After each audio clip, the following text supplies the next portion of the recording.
नमस्कार मित्रों, आज हम सुनेंगे गुरु बृहस्पति देव की अद्भुत कथा जो बताती है कि व्रत और श्रद्धा से कैसे निर्धनता मिटती है और सुख समृद्धि प्राप्त होती है।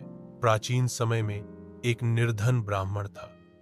उसकी पत्नी पूजा पाठ नहीं करती थी, लेकिन उनकी छोटी बेटी प्रतिदिन स्नान कर भगवान विष्णु का नाम जपती और बृहस्पतिवार का व्रत रखती।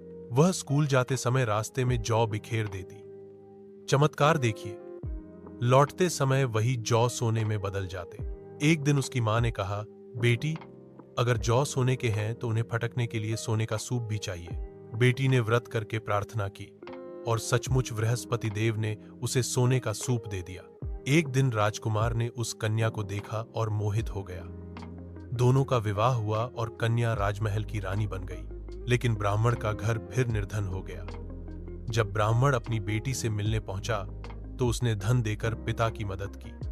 फिर बेटी ने मां को समझाया, मां, यदि तुम स्नान कर पूजा पाठ करोगी और बृहस्पतिवार का व्रत रखोगी तो दरिद्रता मिट जाएगी। शुरू में मां नहीं मानी, लेकिन बाद में पूजा पाठ शुरू किया और सचमुच उसके जीवन में सुख समृद्धि लौट आई।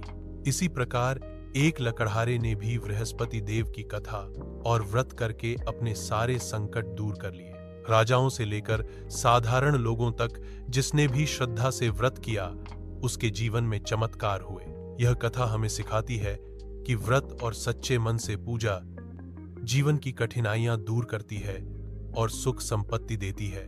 मित्रों, बृहस्पतिवार का व्रत और कथा सुनने से घर में दरिद्रता नहीं रहती। इसीलिए सदैव श्रद्धा और विश्वास से व्रत करें, प्रसाद ग्रहण करें और सबके कल्याण की प्रार्थना करें।